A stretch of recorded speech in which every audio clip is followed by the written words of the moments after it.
Welcome to Naveen tutorial of commerce. ನಾನು ನಿಮ್ಮ Naveen S. ಇವತ್ತಿನ ವಿಡಿಯೋದಲ್ಲಿ ನಾವು ಸೆಕೆಂಡ್ PUC ಅಕೌಂಟೆನ್ಸಿ ಸಬ್ಜೆಕ್ಟ್ಗೆ ಸಂಬಂಧಪಟ್ಟ ಹಾಗೆ chapter number 3 reconstitution of A partnership pharm admission of A partner. So ಈ ಚಾಪ್ಟರ್ನಲ್ಲಿ ಕರ್ನಾಟಕದಲ್ಲಿ 6 ಮಾರ್ಕ್ಸ್ಗೆ ಕೇಳಬಹುದಾದಂಥ ಒಂದು ಪ್ರಶ್ನೆ ಸ್ಯಾಕ್ರಿಫೈ ರೇಷಿಯೋ. ಈ ಕಾನ್ಸೆಪ್ಟ್ಗೆ ಸಂಬಂಧಪಟ್ಟ ಹಾಗೆ 6 ಅಂಕಕ್ಕೆ ಪ್ರಶ್ನೆನ ಯಾವ ರೀತಿ ಕೇಳ್ಬೋದು, ಅದನ್ನು ಸುಲಭವಾಗಿ ಯಾವ ರೀತಿ ಬಿಡಿಸ್ಬೋದು ಅನ್ನೋದ್ರ ಬಗ್ಗೆ ನೋಡ್ತಾ ಹೋಗೋಣ. ಅದಕ್ಕೂ ಮೊದಲು ನಮ್ಮ YouTube channel Naveen tutorial of ಕಾಮರ್ಸ್ಗೆ ಯಾರು ಸಬ್ಸ್ಕ್ರೈಬ್ ಆಗಿಲ್ಲ, ನಮ್ಮ YouTube channel Naveen tutorial of ಕಾಮರ್ಸ್ಗೆ ಸಬ್ಸ್ಕ್ರೈಬ್ ಆಗಿ ಬೆಲ್ ಐಕನ್ನ ಒತ್ತೋದ್ರ ಜೊತೆ ಸದಾ ನೋಟಿಫೈ ಆಗಿರಿ. ವಿಡಿಯೋವನ್ನು ಪರಿಪೂರ್ಣವಾಗಿ ನೋಡಿ ನಿಮ್ಮ ಫ್ರೆಂಡ್ಸ್ಗೆ ಶೇರ್ ಮಾಡಿ ಅಂತ ಹೇಳ್ತಾ ಇವತ್ತಿನ ವಿಡಿಯೋ ಆರಂಭ ಮಾಡೋಣ. ಮೊದಲಿಗೆ ಸ್ಯಾಕ್ರಿಫೈ ರೇಷಿಯೋ ಅಂತ ಹೇಳಿದ್ರೆ ಏನು ಅಂತ ತಿಳ್ಕೊಳ್ಬೇಕು. ಸೊ 2 ಅಂಕಕ್ಕೊಂದು ಪ್ರಶ್ನೆ ಕೇಳ್ತಾರೆ, what is mean by sacrifice ratio? The ratio in which the old partner agreed to sacrifice their share of profit in favour of incoming partner is called sacrifice ratio. ಹಳೆಯ ಪಾಲುದಾರರು ಹೊಸದಾಗಿ ಸಂಸ್ಥೆ ಒಳಗಡೆ ಬರ್ತಾ ಇರುವಂಥ ಪಾಲುದಾರರಿಗೆ ತನ್ನ ಲಾಭದಲ್ಲಿ ಸ್ವಲ್ಪ ಭಾಗವನ್ನು ಬಿಟ್ಕೊಟ್ರೆ, ಸೊ ಅದನ್ನು ನಾವೇನಂತ ಹೇಳ್ತೀವಿ, ಸ್ಯಾಕ್ರಿಫೈ ರೇಷಿಯೋ ಅಂತ ಹೇಳಿ ಕರಿತೀವಿ. The ratio in which the old partner agreed to sacrifice their share of profit in favour of in the incoming partner, so nothing but admission of a partner is called sacrifice ratio. The sacrifice ratio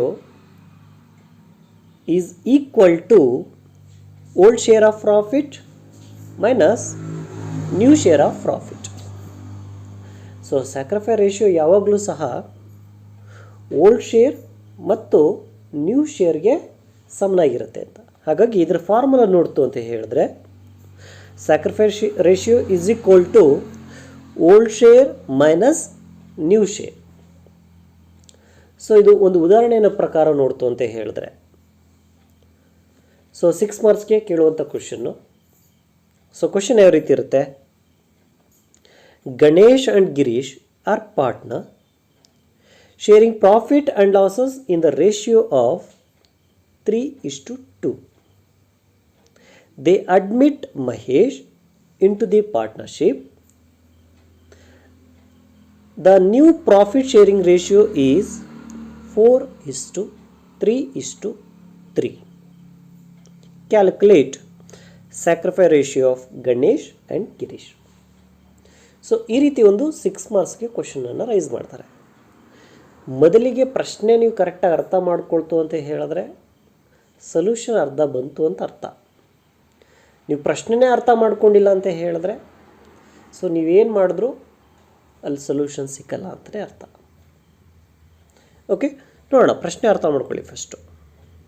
so ಇದು ಯಾವ ಕೇಸಲ್ಲಿದೆ, ಒಂದು old ratio ಕೊಟ್ಟಿರ್ತಾನೆ ಪ್ರಾಬ್ಲಮಲ್ಲಿ, second one ಬಂದಾಗ new ratio ಕೊಟ್ಟಿರ್ತಾನೆ.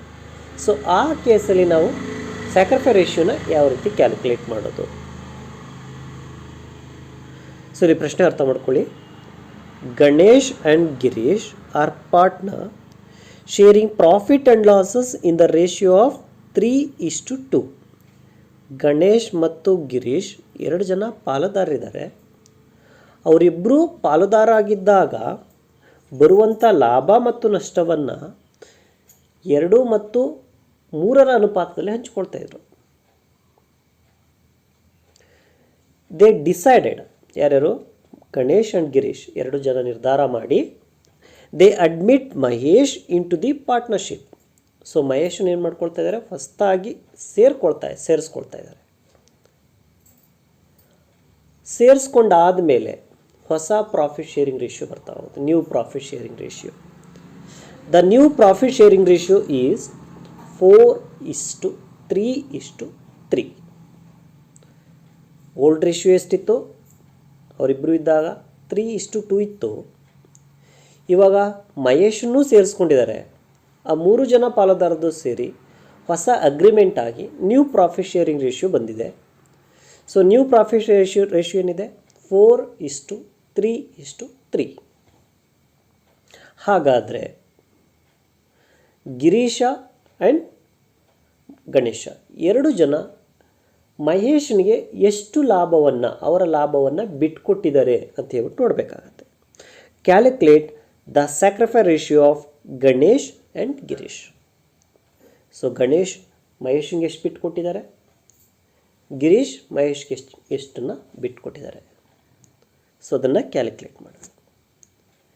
So ಇಲ್ಲಿ ಕ್ವಶನ್ನ observe ಮಾಡಬೇಕಾದ್ರೆ main point ಅಂತ ಹೇಳಿದ್ರೆ, ಒಂದು ಓಲ್ಡ್ ರೇಷಿಯೋ, 2 ನ್ಯೂ ರೇಷಿಯೋ. ಅಂದರೆ ಅವರಿಬ್ಬರೂ ಪಾರ್ಟ್ನರ್ ಆಗಿದ್ದಾಗ ಇದ್ದಂಥ ರೇಷಿಯೋ ಏನಿದೆ ಇಲ್ಲಿ, Ganesh and Girish are partner sharing profit and losses in the ratio 3:2. So ಅವರಿಬ್ಬರೂ ಪಾಲುದಾರರಾಗಿದ್ದಾಗ ಬರುವಂಥ ಲಾಭ ಮತ್ತು ನಷ್ಟವನ್ನು 3:2ನಲ್ಲಿ ಹಂಚಿಕೊಳ್ತಾ ಇದ್ರು. So it is a old ratio. So old ratio ಎಷ್ಟಿದೆ, 3:2 ಇದೆ. ಅದೇ ರೀತಿ they admit Mahesh into the partnership. The new profit sharing ratio is 4:3:3. So ಮಹೇಶನನ್ನು ಸೇರಿಸ್ಕೊಂಡಾದ ಮೇಲೆ ಹೊಸ ರೇಷಿಯೋ ಬರ್ತಾ ಹೋಗುತ್ತೆ. ಏನಿದೆ ಹೊಸ ರೇಷಿಯೋ 4:3:3. ಸೊ ಇದನ್ನು ಮೊದಲಿಗೆ ಪ್ರಪೋರ್ಷನ್ಗೆ ಕನ್ವರ್ಟ್ ಮಾಡ್ಕೊಳ್ಬೇಕು ಅಥವಾ ಶೇರ್ಗೆ ಕನ್ವರ್ಟ್ ಮಾಡ್ಕೊಳ್ಬೇಕು. ಸೊ ಯಾವ ರೀತಿ ಶೇರ್ ಕನ್ವರ್ಟ್ ಮಾಡ್ಕೊಳ್ತೀವಿ? ಫಾರ್ ಎಕ್ಸಾಂಪಲ್ ಓಲ್ಡ್ ರೇಷಿಯೋ ತಗೊಳ್ತು ಅಂತ ಹೇಳಿದ್ರೆ, old ratio 3+2 total 5. Okay.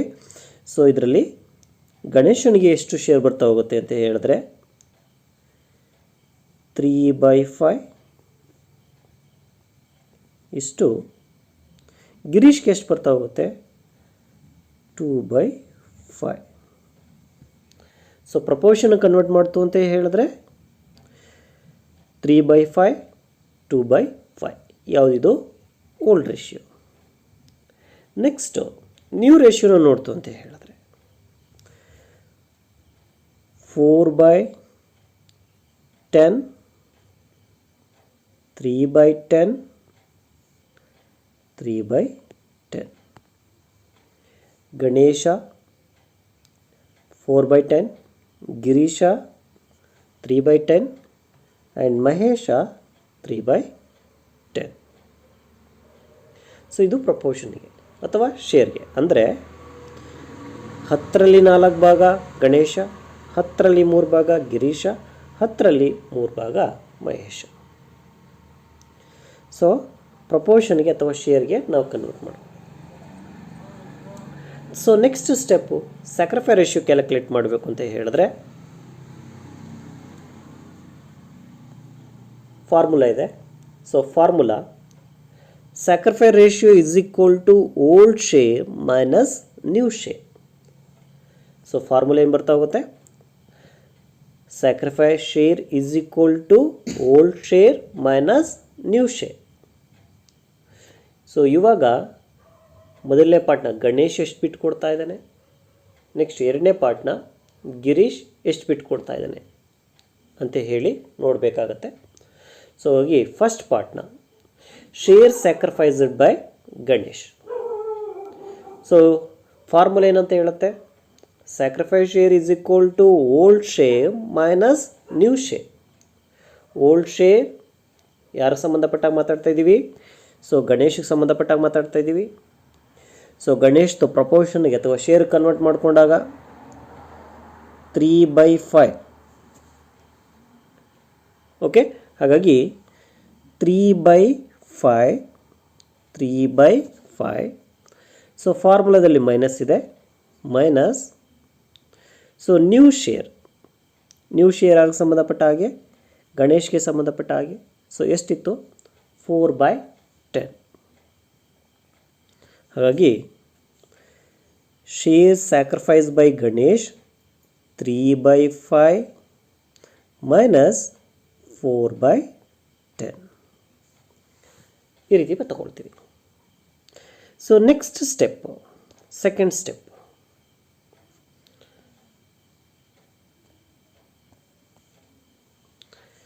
So ಏನು ಮಾಡಬೇಕು? LCM ತೆಗಿಬೇಕು. ಯಾವುದಕ್ಕೆ LCM ತೆಗಿತೀವಿ? ಸೊ ಡಿನಾಮಿನೇಟರ್ ಏನಿದೆ, ಡಿನಾಮಿನೇಟರ್ ಯಾವುದು? 5 ಆ್ಯಂಡ್ 10 ಎರಡಕ್ಕೂ ಸಹ LCM ತೆಗಿಬೇಕು. 5 ಆ್ಯಂಡ್ 10. ಸೊ LCM ತೆಗಿತು ಅಂತ ಹೇಳಿದ್ರೆ ಎಷ್ಟಿಂದ ಡಿವೈಡ್ ಆಗ್ತಾ ಹೋಗುತ್ತೆ? 5 ಇಂದ ಡಿವೈಡ್ ಆಗುತ್ತೆ. 5 1s 5 2s. ನೆಕ್ಸ್ಟ್ 2 ಇಂದ 2 1s 2. ಓಕೆ. ಸೊ ಹೋಗಿ 1 1s 1, 1 2s 2, 2 5s 10. So denominator ಎಷ್ಟು? LCM ಎಷ್ಟು? 10. ಸೊ ನೆಕ್ಸ್ಟ್ ಏನು ಮಾಡಬೇಕು? ಡಿನಾಮಿನೇಟರಿಂದ LCM ಅನ್ನು ಡಿವೈಡ್ ಮಾಡ್ತಾ ಹೋಗ್ತೀವಿ. ಸೊ ಹಾಗಾಗಿ 5 1s 5 2s, 5 1 5 2. ಸೊ ಡಿನಾಮಿನೇಟರಿಂದ LCM ಏನು ಕ್ಯಾಲ್ಕುಲೇಟ್ ಮಾಡಿದ್ದೀವಿ ಅದನ್ನು ಡಿವೈಡ್ ಮಾಡ್ತಾ ಹೋಗ್ತೀವಿ. ಹಾಗಾಗಿ 5 1 5 2. ಸೊ 5 1 5 2. ಸೊ ಡಿವೈಡ್ ಆಗ್ತದೆ. ಸೊ ನ್ಯೂಮರೇಟರ್ ಎಷ್ಟಿದೆ? 3 ಇದೆ. ಸೊ ಡೈರೆಕ್ಟಾಗಿ 3 ಬರ್ಕೊಳ್ಳೋದು. ನೆಕ್ಸ್ಟ್ ಡಿನಾಮಿನೇಟರಿಂದ LCM ಕ್ಯಾಲ್ಕುಲೇಟ್ ಮಾಡಿರೋವಂಥದ್ದನ್ನು ಡಿವೈಡ್ ಮಾಡುವಂಥದ್ದು, ಬೇಸನ್ನು ಡಿವೈಡ್ ಮಾಡುವಂಥದ್ದು. ಹಾಗಾಗಿ 10 1s 10, 10ರಿಂದ 10 ಒಂದ್ಸಲಿ ಭಾಗ ಆಗುತ್ತೆ. ಸೊ ನ್ಯೂಮರೇಟರ್ ಎಷ್ಟಿದೆ? 4 ಇದೆ. ಸೊ ಡೈರೆಕ್ಟಾಗಿ 4ನ ಮಲ್ಟಿಪ್ಲೈ ಮಾಡಿ ಬರ್ಕೊಳ್ಳೋದು. ಸೊ ನೆಕ್ಸ್ಟ್ ಸ್ಟೆಪ್ ಏನು ಮಾಡುವಂಥದ್ದು? 3 × 2 6 ಮೈನಸ್ ಇದೆ, ಫಾರ್ಮುಲಾದಲ್ಲಿ ಮೈನಸ್ ತಗೊಳ್ಳಿ. 1 × 4 4 ಡಿವೈಡೆಡ್ ಬೈ 10. ಸೊ ಯಾವ ರೀತಿ ಬರ್ಕೊಳ್ಬೋದು? 6 minus 4 divided by 10. Second step. Next ಮೂರನೇ ಸ್ಟೆಪ್ ಅಂತ ಹೇಳಿದ್ರೆ 6 ಮೈನಸ್ 4 2. LCM ಎಷ್ಟಿದೆ? 10 ಅಥವಾ ಬೇಸ್ ಎಷ್ಟಿದೆ? 10. ಹಾಗಾಗಿ share sacrifice by Ganesh 2/10. So ಇದು ಗಣೇಶ್ಗಾಯಿತು. So next share sacrifice by Girish. So old ಶೇರ್ನ ನೋಡ್ತು ಅಂತ ಹೇಳಿದ್ರೆ 3:2. ನ್ಯೂ ರೇಷಿಯೋನ ನೋಡ್ತು ಅಂತ ಹೇಳಿದ್ರೆ 4:3:3 ಇಷ್ಟಿದೆ. ಸೊ ಈಗ ಆಲ್ರೆಡಿ ನಾವು ಗಣೇಶನ ಕ್ಯಾಲ್ಕುಲೇಟ್ ಮಾಡಿದ್ದೀವಿ, ಇನ್ನು ರಿಮೈನಿಂಗ್ ಗಿರೀಶ್. ಹಾಗಾಗಿ ಸೊ ಗಿರೀಶ್ದ ಪ್ರಪೋರ್ಷನ್ ಕನ್ವರ್ಟ್ ಮಾಡ್ಕೊಳ್ತು ಅಂತ ಹೇಳಿದ್ರೆ 2/5. So share sacrificed by Girish 2/5. So ಫಾರ್ಮುಲಾದಲ್ಲಿ ಮೈನಸ್ ಇದೆ, minus. Next new ratio. So share convert ಮಾಡ್ಕೊಳ್ತು ಅಂತ ಹೇಳಿದ್ರೆ 4:3:3. ಸೊ ಇದನ್ನು ನಾವು ಪ್ರಪೋರ್ಷನ್ ಕನ್ವರ್ಟ್ ಮಾಡ್ಕೊಳ್ತು ಅಂತ ಹೇಳಿದ್ರೆ ಸೊ 4 + 3 7, 7 + 3 10. 10ರಲ್ಲಿ 3 ಭಾಗ ಗಿರೀಶಂದು. ಹಾಗಾಗಿ ಸೊ 3/10. ಸೊ ಫೈನಲ್ ಯಾವ ರೀತಿ ಬರ್ಕೊಳ್ಳೋದು? 2/5 ಮೈನಸ್ 3/10 ಈ ರೀತಿ ಬರ್ಕೊಳ್ಬೋದು. ನೆಕ್ಸ್ಟ್ ಏನು ಮಾಡಬೇಕು, ಡಿನಾಮಿನೇಟರ್ಗೆ ಎಲ್ ಸಿ ಎಮ್ ತೆಗಿಬೇಕು, ಲಾಸವನ್ನು ತೆಗಿಬೇಕು. ಸೊ ಯಾವುದಕ್ಕೆ ತೆಗಿತೀವಿ, ಡಿನಾಮಿನೇಟರ್ಗೆ ಎಲ್ ಸಿ ಎಮ್ನ ತೆಗಿತೀವಿ 5 ಮತ್ತು 10ಕ್ಕೆ. ಸೊ ಎಲ್ ಸಿ ಎಮ್ ಅನ್ನು ತೆಗಿತು ಅಂತ ಹೇಳಿದ್ರೆ ಆಲ್ರೆಡಿ ಕ್ಯಾಲ್ಕುಲೇಟ್ ಮಾಡಿದ್ದೀವಿ, ಮತ್ತೊಮ್ಮೆ ಕ್ಯಾಲ್ಕುಲೇಟ್ ಮಾಡೋಣ. 5 ಆ್ಯಂಡ್ 10 ಎರಡಕ್ಕೂ ಸಹ ಎಲ್ ಸಿ ಎಮ್ ತೆಗಿತಾ ಇದ್ದೀವಿ. So 5 1s 5, 5 2s 10. Next 5ಇಂದ divide ಆಗಲ್ಲ, 2ಇಂದ ಡಿವೈಡ್ ಆಗುತ್ತೆ. 2 1s 2. ನೆಕ್ಸ್ಟ್ ಮಲ್ಟಿಪ್ಲೈ ಮಾಡಬೇಕು. 1 1s 1, 1 2s 2, 2 5s 10. ಹಾಗಾಗಿ ಡಿನಾಮಿನೇಟರ್ ಎಲ್ ಸಿ ಎಮ್ ಎಷ್ಟು ಬರ್ತಾ ಹೋಗುತ್ತೆ, 10 ಬರ್ತಾ ಹೋಗುತ್ತೆ. ನೆಕ್ಸ್ಟ್ ಏನು ಮಾಡಬೇಕು, ಡಿನಾಮಿನೇಟರ್ಗಳಿಂದ ಲಾಸ ಏನು ಕ್ಯಾಲ್ಕುಲೇಟ್ ಮಾಡಿದೆ ಅದನ್ನು ಡಿವೈಡ್ ಮಾಡ್ತಾ ಹೋಗೋದು. ಅಂದರೆ 5ರಿಂದ 10 ಡಿವೈಡ್ ಮಾಡ್ತಾ ಹೋಗೋದು. ಎಲ್ ಸಿ ಎಮ್ ಕ್ಯಾಲ್ಕುಲೇಟ್ ಮಾಡಿರೋದು ಡಿವೈಡ್ ಮಾಡೋದು. ಹಾಗಾಗಿ 5 1s 5 2s 10 ಎಷ್ಟು ಸತಿ ಡಿವೈಡ್ ಆಗುತ್ತೆ ಅಂತ ಹೇಳಿದ್ರೆ 2 ಸಲ ಡಿವೈಡ್ ಆಗುತ್ತೆ 5ರಿಂದ. ಹಾಗಾಗಿ 2 ಇಂಟು, ಸೊ ನ್ಯೂಮರೇಟರ್ ಎಷ್ಟಿದೆ, 2 ಇದೆ. ಸೊ ಡೈರೆಕ್ಟಾಗಿ 2ನ ತಗೊಳ್ಳೋಣ. ನೆಕ್ಸ್ಟ್ ಮೈನಸ್ ಇದೆ ಫಾರ್ಮುಲಾದಲ್ಲಿ, ಟೇಕ್ ಮೈನಸ್. ಡಿನಾಮಿನೇಟರಿಂದ ಎಲ್ ಸಿ ಎಮ್ಮನ್ನು ಡಿವೈಡ್ ಮಾಡೋದು. 10 1s 10, 10 1s 10. ನ್ಯೂಮರೇಟರ್ ಎಷ್ಟಿದೆ, 3 ಇದೆ. ಹಾಗಾಗಿ 1 ಇಂಟು 3. ಸೊ ನೆಕ್ಸ್ಟ್ ಏನು ಮಾಡಬೇಕು, 2 ಇಂಟು 2ನ ಮಲ್ಟಿಪ್ಲೈ ಮಾಡಬೇಕು, 1 ಇಂಟು 3ನ ಮಲ್ಟಿಪ್ಲೈ ಮಾಡಬೇಕು. ಓಕೆ, ಸೊ ಹಾಗಾಗಿ ಮಲ್ಟಿಪ್ಲೈ ಮಾಡ್ತು ಅಂತ ಹೇಳಿದ್ರೆ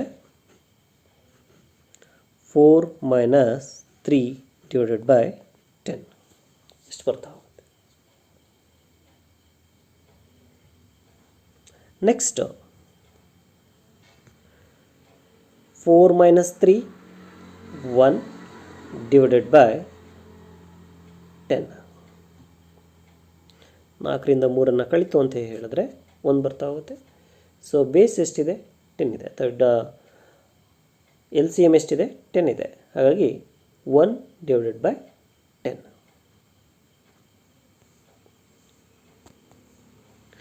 ಸೊ ಫೈನಲ್ ಆಗಿ share sacrifice by Girish and Ganesh ಎರಡು ಜನ ನೋಡ್ತು ಅಂತ ಹೇಳಿದ್ರೆ, so 2/10 and 1/10. Therefore sacrifice ratio of Ganesh and Girish 2/10 is to 1/10 or 2 is to 1. So ಇದಿಷ್ಟು 6 ಮಾರ್ಕ್ಸ್ ಕ್ವಶನ್ ಸ್ಯಾಕ್ರಿಫೈ ರೇಷಿಯೋಗೆ ಸಂಬಂಧಪಟ್ಟ ಹಾಗೆ ಚರ್ಚೆ ಮಾಡಿದ್ದೀವಿ. ಸೊ ನಿಮ್ಗೇನಾದ್ರು ಡೌಟ್ಸ್ ಇತ್ತು ಅಂತ ಹೇಳಿದ್ರೆ ನಮ್ಮ ಡಿಸ್ಕ್ರಿಪ್ಷನ್ ಬಾಕ್ಸಲ್ಲಿ ತಿಳಿಸಿ. ಸೊ ಕ್ಲಾರಿಫಿಕೇಷನ್ ಮಾಡೋ ಪ್ರಯತ್ನವನ್ನು ಮಾಡ್ತೀವಿ. ಅದಕ್ಕೂ ಮೊದಲು ನಮ್ಮ YouTube channel Naveen tutor of ಕಾಮರ್ಸ್ಗೆ ಯಾರು ಸಬ್ಸ್ಕ್ರೈಬ್ ಆಗಿಲ್ಲ, ನಮ್ಮ YouTube channel Naveen tutor of ಕಾಮರ್ಸ್ಗೆ ಸಬ್ಸ್ಕ್ರೈಬ್ ಆಗಿ ಮುಂದೆ ಬರುವಂಥ ಎಕ್ಸಾಮ್ಗೆ ನಮ್ಮಿಂದ ಎಷ್ಟು ಸಹಾಯ ಆಗುತ್ತೋ ಅಷ್ಟು ಸಹಾಯವನ್ನು ಮಾಡುವಂಥ ಪ್ರಯತ್ನ ಮಾಡ್ತೀವಿ. ಹಾಗಾಗಿ ನಮ್ಮ ಯೂಟ್ಯೂಬ್ ಚಾನಲ್ಗೆ ಸಬ್ಸ್ಕ್ರೈಬ್ ಆಗಿ ಬೆಲ್ ಐಕನ್ನ ಒತ್ತೋದ್ರ ಜೊತೆ ಸದಾ ನೋಟಿಫೈ ಆಗಿರಿ ಅಂತ ಹೇಳ್ತಾ ಇವತ್ತಿನ ವಿಡಿಯೋ ಮುಗಿಸ್ತಾ ಇದ್ವಿ. ಧನ್ಯವಾದ.